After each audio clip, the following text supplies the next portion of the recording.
Coba tebak, siapa developer paling sukses di industri game sepanjang tahun ini? Bukan game AAA kayak Resident Evil, Requiem, atau Forza Horizon 6 kemarin. Jawabannya, dua orang developer indie dari Jepang yang bikin game cuma 2 bulan. Cuma modal ide sesimpel bisa ngecat badan sendiri biar bisa nyatu. Apalagi kalau bukan Mecha Chameleon. Dia sampai bisa nendang Forza Horizon 6 dari ranking 1 game terlaris di Steam, ngumpulin hampir 10 juta dolar cuma seminggu tanpa iklan. Gilanya tuh minta ampun. Dan kamu harus percaya sama aku, kejadian ajaib kayak gini itu bukan sekali doang. Game-game co-op mabar yang punya grafik pas-pasan tapi punya gameplay yang asik, hampir semuanya punya cerita segila itu juga. Beberapa tahun terakhir, game-game kayak gini tuh makin banyak di dunia, kayak Repo, Lethal Company, Content Warning, Peak. Game-game tadi tuh yang mainin bisa sampai jutaan orang. Cuannya dihasilkan juga bisa puluhan juta dolar. Artinya apa tuh Bang Messi? Artinya developer bisa dapetin cuan yang lumayan cuma dari ide simple, ngumpulin satu circle buat mabar bareng di game yang kualitasnya B aja. Nah, game yang berangkat dari ide tadi tuh sekarang yang kita kenal sebagai game Friends Love. Di Bacotan Gaming kali ini, aku Lajunta, orang yang kalah mulu main Mecha Chameleon, bakal bahas tuh kenapa jenis game Friends Love ini bisa sampai seterkenal ini. Kita bakal ngulik dari mana sih kok bisa disebut Friends Love, kenapa akhir-akhir ini tuh booming, sampai gimana pola dan nasib game Friends Love dulu, sekarang, dan kedepannya. Jadi ayo kita bedah misteri ini bareng-bareng. Oke, kalau kita lihat-lihat, istilah Friends Love ini gabungan dari dua kata. Friend yang artinya teman dan slop yang belakangan ini lagi banyak dipakai buat menjelekkan sesuatu yang kualitasnya jelek. Contohnya, kamu pasti sering denger ya, orang komen AI slop di poster makanan yang dibikin 100% AI. Jadi kalau digabung, friend sama slop, jadi friend slop itu artinya sindiran ke game yang dianggap nggak niat, yang cuma punya modal gameplay co-op mabar bareng sama temen ramean gitu. Kata friend slop sendiri pertama kali muncul dari sebuah postingan di X pas tahun 2024 yang tujuannya ngesatirin anime slice of life. Tapi mulai 2025 maknanya jadi makin luas lagi buat ngegambarin game-game Friends Love. Istilah ini pun akhirnya makin kedengeran di telinga banyak orang gara-gara game Peak. Jadi sekarang arti kata Friends Love itu lebih luas dan lebih umum lagi. Walaupun kadang masih ada yang nganggap Friends Love itu konotasinya negatif buat game co-op yang cuma cari cuan tapi nggak punya kualitas. Kalau kita tarik mundur ya, akar dari genre ini udah ada jauh sebelum istilahnya lahir. Genre Friends Love ini bisa muncul dari game yang dulu terkenal banget dan aku yakin kamu juga pasti sempat nyobain.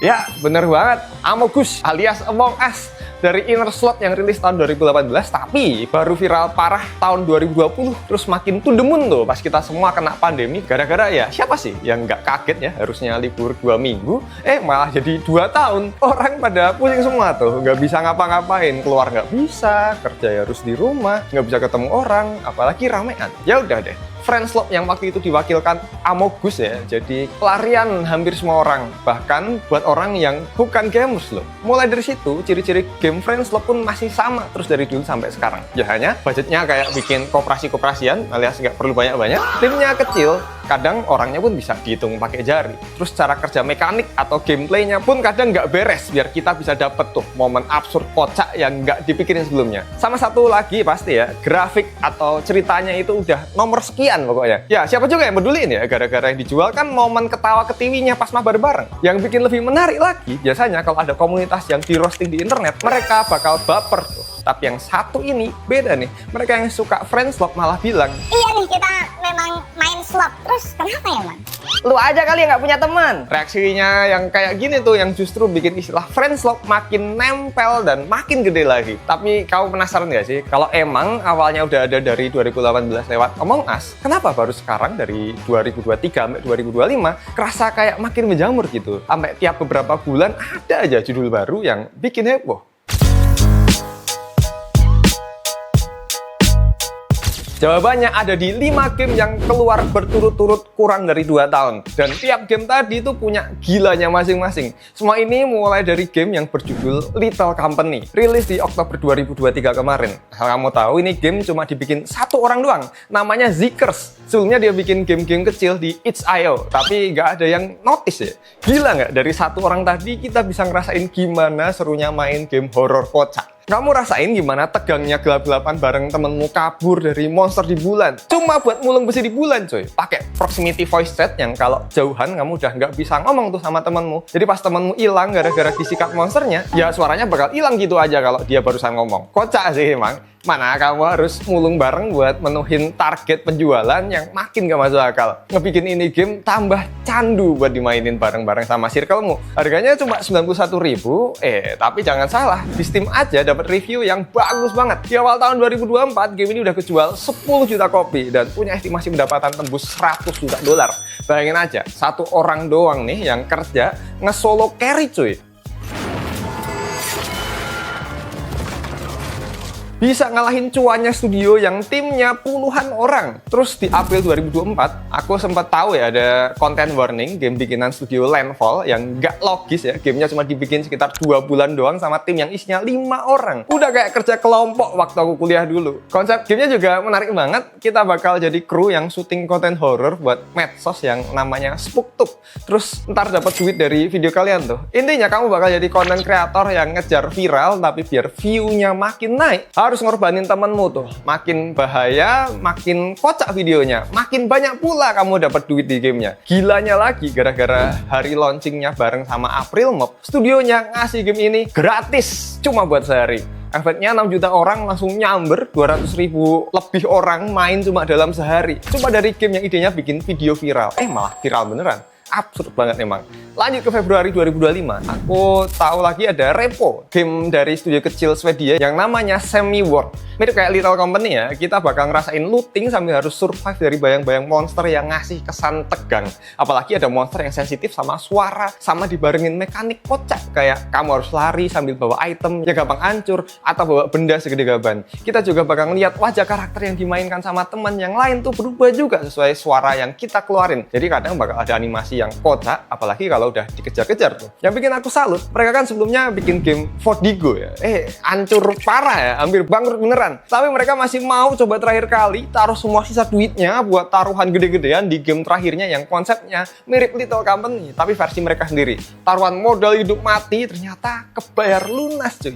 Repo udah kejual 16 juta kopi, dapetin duit tembus 100 juta dolar. Terakhir game yang aku suka banget di antara yang lain itu ada Peak, rilis pas Juni 2025. Hasil collab dari Angro Crab sama Landfall lagi. Ini game tuh bakal ngajak kita ngedaki gunung es yang tingginya bukan main. Cuma modal nekat doang. Dari konsep itu udah ketebak kan endingnya ntar gimana gameplaynya. Udah pasti masuk Monesia. Ntar kamu bareng temenmu bakal naik sambil ngatur stamina yang tipisnya kayak orang rokok 3 bungkus per hari. Di game ini juga ada proximity voice chat. Jadi pas kamu pelan-pelan jalan di tebing es, kamu bisa denger temenmu tuh pas dia jatuh, ya udah tuh suaranya jadi makin kecil terus hilang. Nah, di sini kamu cuma punya 3 slot barang yang bikin bingung setengah mati ya ntar. Harus pilih tuh bawa makan biar nggak mati, tali buat nyelamatin temen, atau kapak es buat nanjak. Apalagi ntar layout gunung sama badainya berubah-ubah. Udah makin goblok-goblok kan lah itu. Pasti isinya ntar, Woi, ini gimana woi? tolong woi! Intinya gak bakal gampang kayak nanjak di Roblox. Dan ini bakal ngetes kesabaranmu sama teman-temanmu banget. Walaupun gamenya sebagus ini, developernya aja ngaku pas rilis kalau nggak expect sama apa-apa. Laku aja syukur, apalagi ngarep sukses. Katanya kalau hoki, mereka cuma ngarep bisa nyampe setengah suksesnya content warning aja. Taunya modal produksi mereka langsung balik cuma dalam hitungan jam habis rilis. Sekarang udah kejual tembus 10 juta kopi dan dapetin duit 55 juta dolar sampai menangin Steam Awards Better with Friends. Tapi yang paling gila, aku yakin kamu semua udah pada tahu, baru Juni kemarin ada Mecha Chameleon, bikinan 2 orang developer asal Jepang yang namanya Lemorion_1224 sama Haganeiro.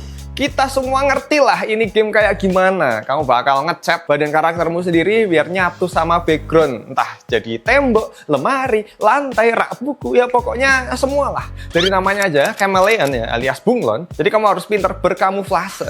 Kedengarannya gampang kan ya, tapi belum aja kamu nemu orang yang beneran sejago itu. Emang kelihatan simpel banget ya, tapi ya kamu bakal ngalamin lah salah milih warna cat, terus beda banget sama tempat kamu nyamar. Nah, temanku yang anak DKV atau seni yang emang dari sononya punya basic ilmu seni alias ngerti sama warna, ya seneng banget tuh sama ini game. Sejago itu bisa bikin gradasi warna sama tekstur yang benar-benar mirip loh. Yang makin di luar nalar nih, ini game tuh gak punya modal buat marketing, tapi awal Juli aja udah bisa ngejual 5 15 juta kopi. Jauh lebih cepat dari Repo sama Peak buat nyampe angka segitu. Nah, buat kamu yang mau cobain game-game yang aku sebutin tadi, mainnya bakal tambah enak kalau di gamepad yang ini nih. Build quality jelas kokoh banget, udah Bluetooth pula, punya analog Hall effect, anti-drift, dan udah dual vibration juga. Enak banget buat nemenin main game mabar-mabaran. Kalau kamu mau samaan, bisa langsung cek link yang udah ada di sini nih. Cek aja dulu, siapa tahu harganya lagi diskon parah. Balik lagi pembahasan. Oke, dari pengalamanku yang kurasain lewat game-game konyol tadi, semuanya emang beda studio, beda konsep, beda cerita, tapi semuanya punya benang merah yang sama persis. Proximity voice chat yang bisa nyesuaiin jarak sama gede kecilnya suara kalian, jadi makin kerasa natural. Sistem mekanik gamenya yang sengaja dibikin berantakan, biar kamu selalu dapat momen konyol yang benar-benar spontan. Terus tugas-tugasin gamenya yang sengaja banget dibikin gak seimbang. Misal satu orang jagain barang berat, terus yang lain jadi beban ya, lari-lari dari monster yang bikin kamu sama temenmu komunikasi beneran. Terus ntar akhirnya saling ngegoblok-goblokin deh. Momen-momen kayak gini tuh muncul gitu aja dan gampang banget buat direkam terus disebarin ke TikTok atau YouTube. Apalagi main YouTuber ya, yang circle-nya sama-sama YouTuber. Otomatis semua orang pun ikutan main. Jangan heran kalau budgetnya kecil tapi untungnya gede ya. Ya gara-gara mereka tuh nggak perlu bakar duit banyak buat grafik memukau mata atau iklan di mana-mana. Pemainnya sendiri yang jadi marketing dadakan. Tapi ya namanya juga formula yang udah pasti kebukti cuan ya. Pasti ada aja yang pengen ikut nebeng sukses tanpa mau capek mikir kualitas. Pas Agustus tahun kemarin aja, si developer Peak ini emosi loh sama Roblox. Dia bilang kalau mending gamenya dibajak sekalian ketimbang diturunin di Roblox. Soalnya kita kan tahu ya kalau di Roblox itu ada microtransaction via Robux yang bocil-bocil itu pasti gampang kegoda buat top up. Nah, kata si Angro Crab itu lebih ngerugiin daripada cuma sekedar ngebajak game. Ya jelas bukan berarti ngebenerin bajak loh ya, tapi poinnya tuh bakal banyak game-game yang emang beneran swap alias jiplak. Bukannya amati tiru modifikasi, malah amati tiru plek-ketiplek. Masih dijijelin pula microtransaction receh kayak beli equipment yang harganya biasanya $1 atau $2. Kalau dihitung itu malah bisa lebih mahal bocil-bocil top up Robux nendang pintu ke orang tuanya daripada harga Peak sendiri di Steam. Nah, ini nih yang bikin aku kepikiran. Game-game kayak gini gede banget kemungkinan buat cepet dibikin KW-nya. Satu game Friendslock viral, seminggu aja udah bakal keluar tuh yang mirip di Roblox. Model gameplaynya sama, grafiknya ya grafik Roblox. Persis sama, nggak ada nambahin apa-apa, tapi tetap ada item yang dijual biar tetap cuan. Sedihnya justru ngebuktiin kalau kata Friendslock yang awalnya cuma satir bercandaan, ternyata ada benernya buat game-game sampah yang nggak nutupin kesampahannya. Masalahnya cuy, kalau dilihat dari hukum, developer asli bakal susah banget ngelawan. Soalnya hak cipta tuh cuma ngelindungin ekspresi kreatif spesifik kayak desain karakter, kode gamenya, dialognya, bukan konsep besar atau genre game secara umum. Jadi selama cloningan tadi nggak nge-copy paste mentah-mentah, mereka biasanya tetap bisa lolos tuh. Efeknya jelas ya, developer kecil yang udah mikir keras ide original mereka malah keserobot engagement. Duitnya sama game modal jiplak tadi. Buat gamer yang bener-bener awam pun kalau nemu yang gratisan di Roblox duluan ya bakal kegoda buat mainin itu mulu tanpa mereka tahu atau pertimbangin beli game aslinya. Semua fenomena yang kujelasin panjang lebar tadi itu kejadiannya di luar negeri duluan, utamanya Amerika sama Eropa udah pada demen duluan sama game-game ini. Tapi pertanyaannya sekarang, gimana kalau genre kayak gini nyampe ke Indonesia? Pasar yang kita semua tahu agak berbeda soal ngeluarin duit buat game.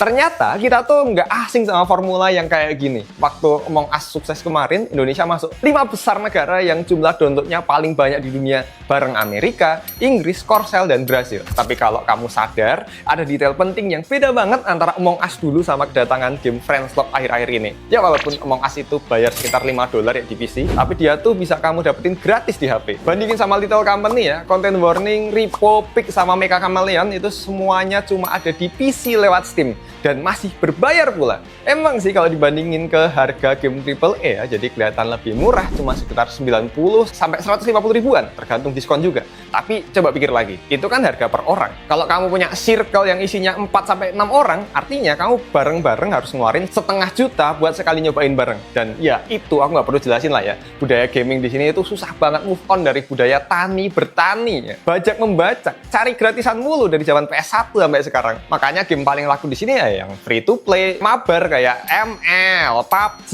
eFootball ya. Bukan jenis-jenis game yang minta kamu bayar duluan buat main. Terus aku juga ngelihat satu pola, atau mungkin malah bisa disebut satu masalah yang orang-orang pada belum nyadar soal umur hidup game dari game ini. game-game friends love itu biasanya nggak sanggup bertahan lama di antara gempuran game-game baru lain yang berdatangan cuy. Paling banter setahun 2 tahun sebelum orang bosen terus pindah ke yang baru.